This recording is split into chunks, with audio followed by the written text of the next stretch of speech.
Good morning, everyone. My name is Ellie Mizushima, and I would like to welcome you to this morning's service. Will you please join me in Gasho?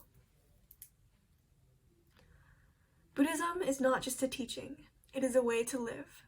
When we follow the teachings, it can help us improve every aspect of our lives. Namo Amida Butsu. Namo Amida Butsu. Namo Amida Butsu.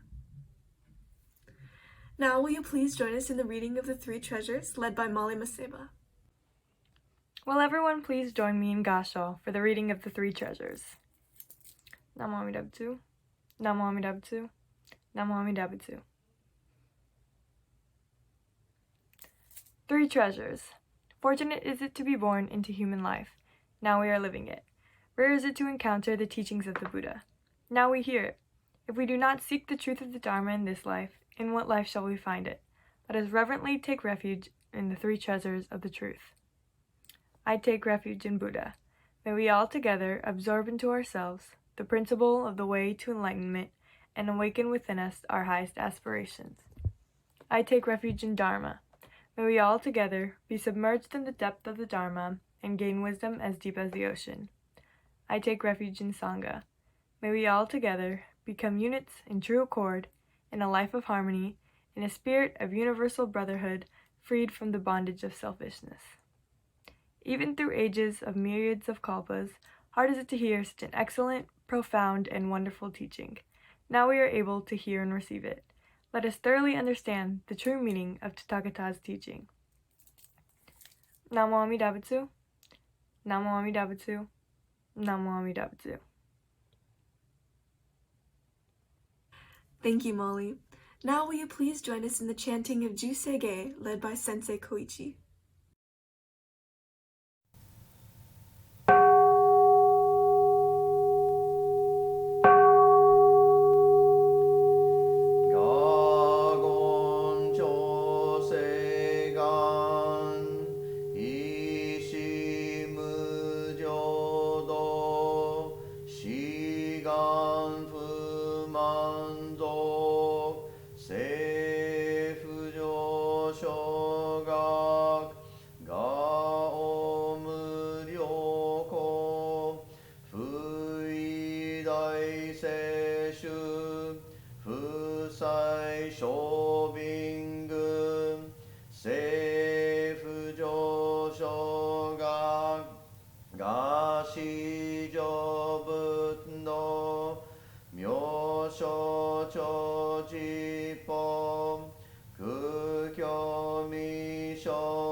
願逆行大聖の感動国書天人東鎮妙慶ナマンダブナマンダブナマンダブナマンダブナマンダブナマンダブ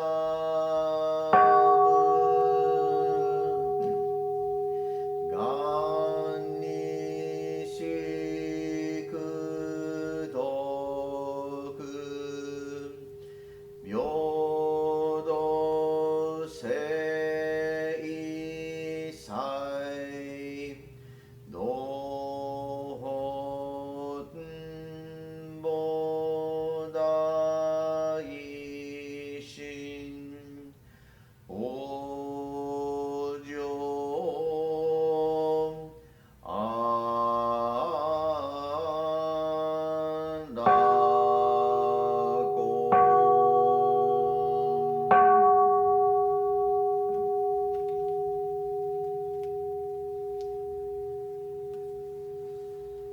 Namandavs, namandavs, namandavs, namandavs, namandavs, namandavs, namandavs, namandavs, namandavs.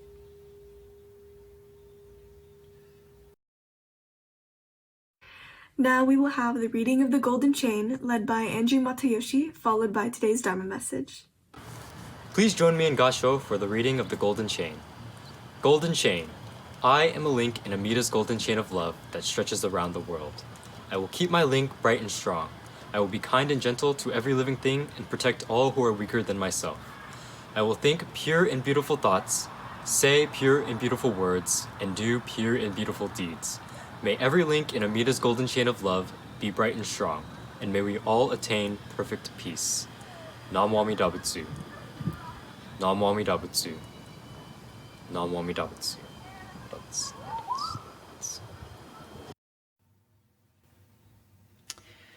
Good morning, everyone.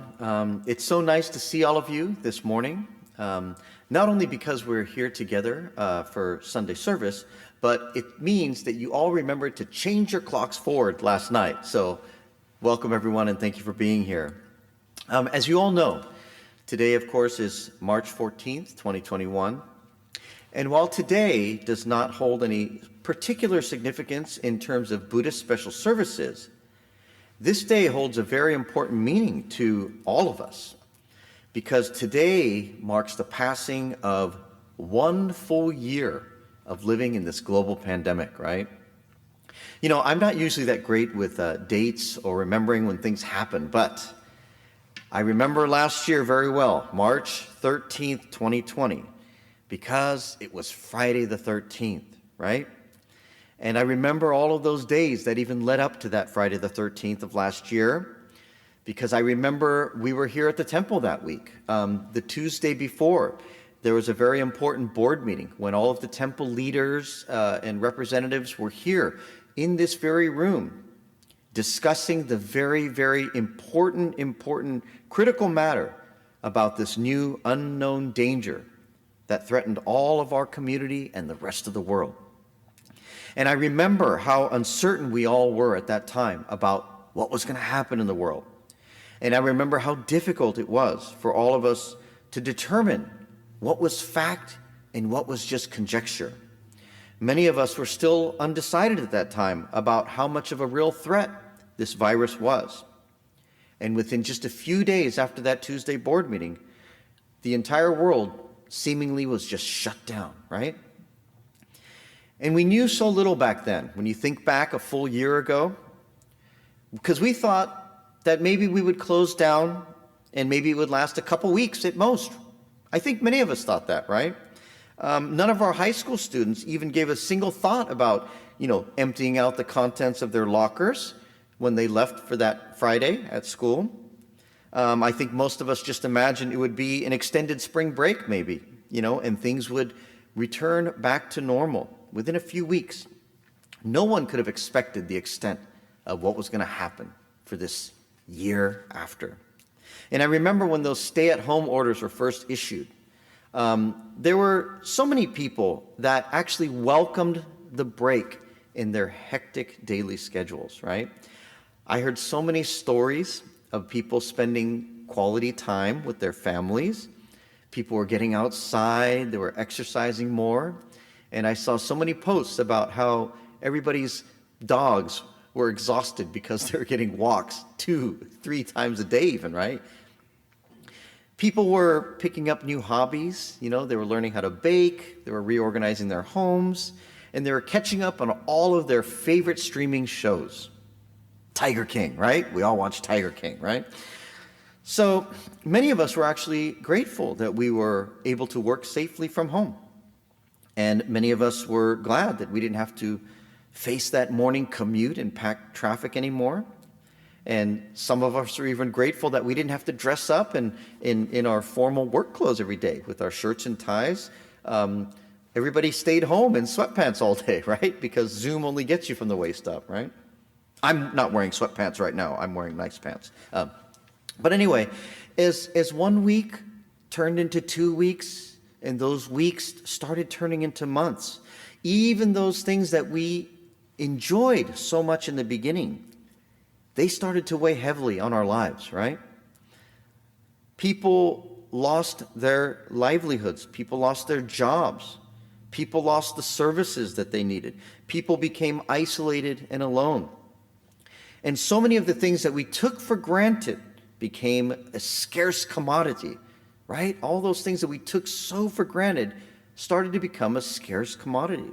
But despite all of this struggle, despite all of this suffering, this pandemic experience has truly taught me the importance and the value of being a Buddhist.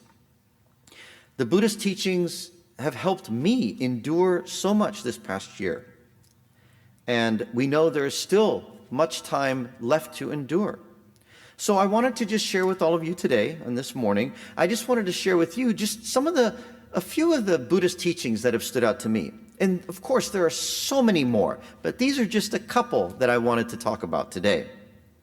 So the first one is Buddhism teaches us to think selflessly, right? Not selfish, but selfless. And that example was really best portrayed in mask wearing, right? And I think for many Buddhists, wearing a mask was one of the simplest things that we can do to help combat the spread of this virus. And Buddhists realized very early on that wearing a mask wasn't so much about protecting yourself, but it was more about protecting others, right? It was about thinking about what's best for others, not just for yourself. Because when mask wearing first came out, I saw many people post statistics about how a homemade mask doesn't actually protect you, the micron level, the size of the virus was small enough to pass through. But wearing a mask wasn't about protecting you. It was about thinking selflessly and protecting others.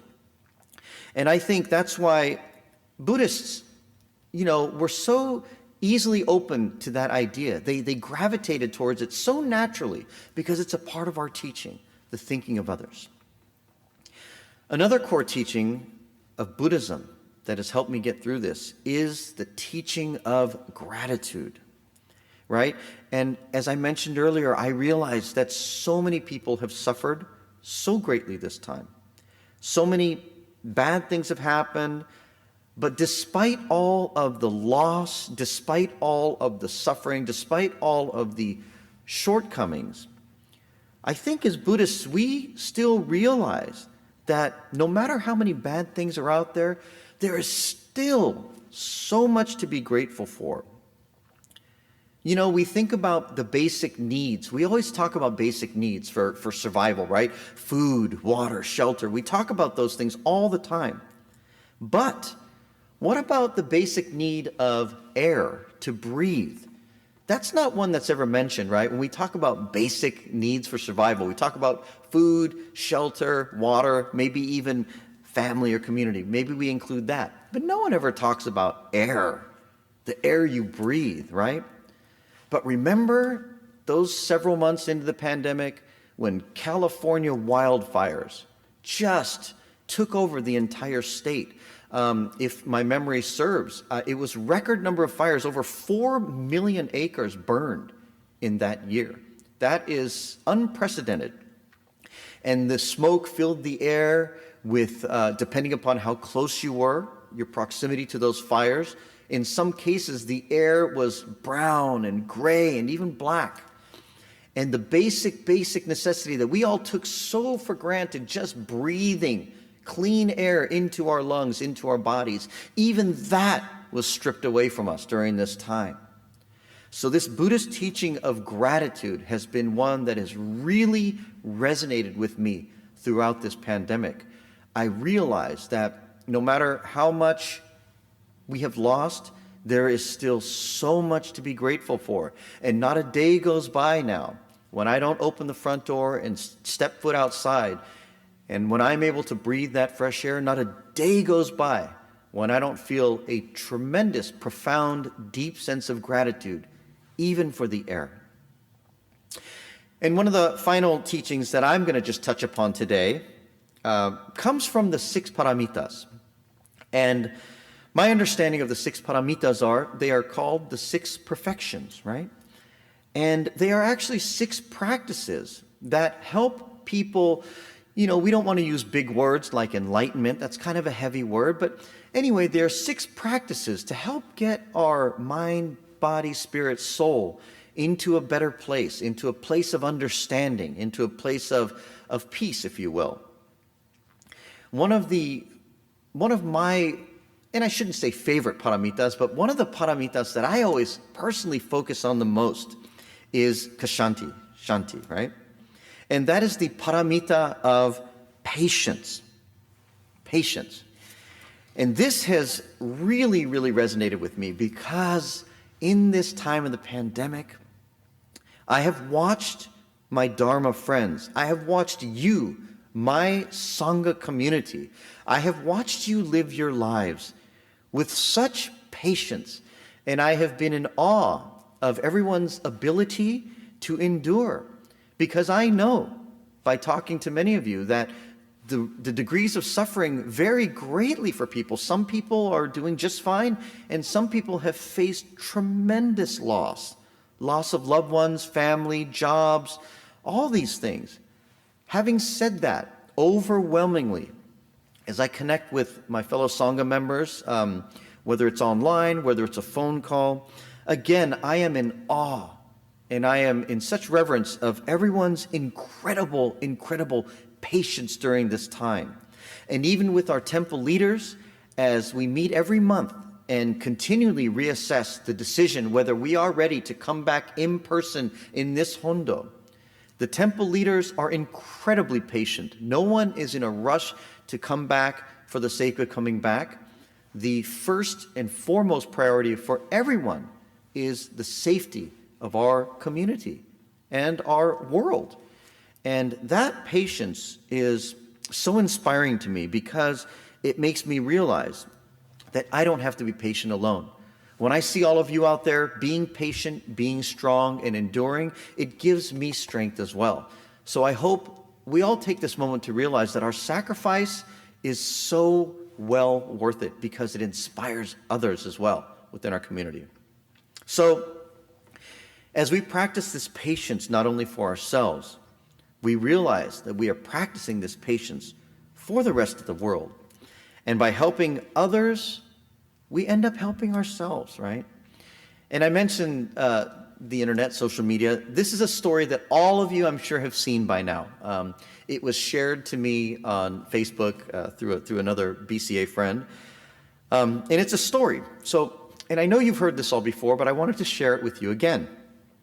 So there was a farmer who grew excellent quality corn, right? Every year he won the award, right, for the best grown corn.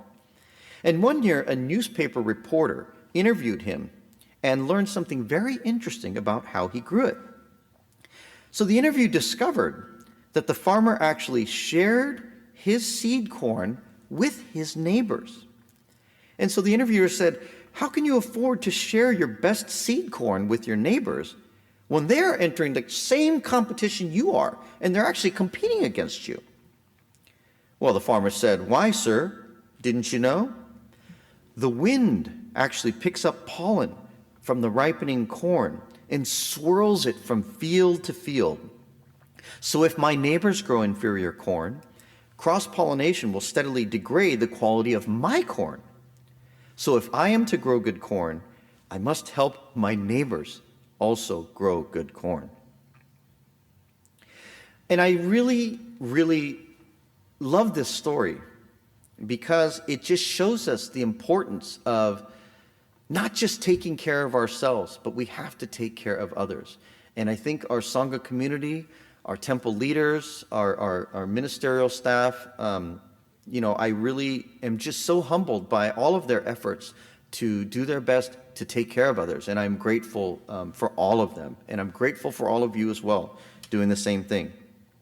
So the only true way to make the world a better place is for us to continue our Buddhist practice of selfless thought, mindful gratitude, and enduring patience. So let's make sure that we all share our Dharma practices with the rest of the world. I think this pandemic has been a great wake-up call for how much change is still needed in this nation. So let us all be a part of this positive change by being ambassadors of the Dharma teachings, and let us all continue to work together for a better tomorrow. So before I close my talk today, I wanted to share with you, this is a little, I guess it's a music video that Ellie and I made. And we made this video in March of 2020. So the reason I'm sharing it with you is because we made this video 1 full year ago. And I think the messaging that we had in it still remains the same. So the messaging that we had 1 full year ago at the beginning of this whole pandemic still remains true today. So if you would indulge me at this time, as I close with Gassho, I would like to share our music video with you. Please join me in Gassho. Namo Amida Butsu, Namo Amida Butsu, Namo Amida Butsu, Namman Butsu, Namman Butsu, Namman Butsu, Namman Butsu, Namman Butsu.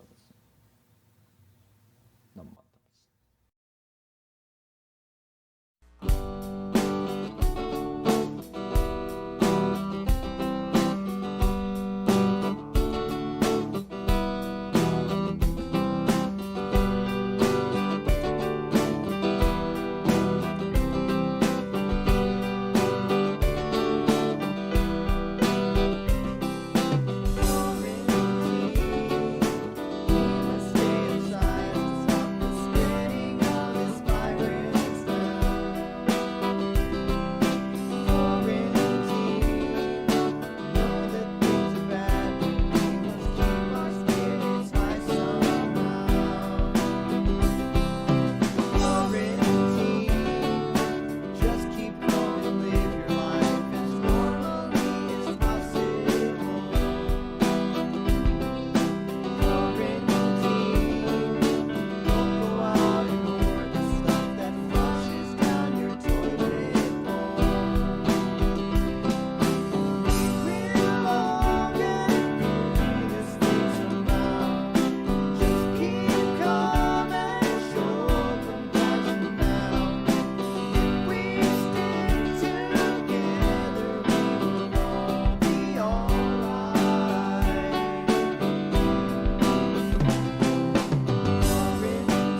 finally realize this world is here for us to share.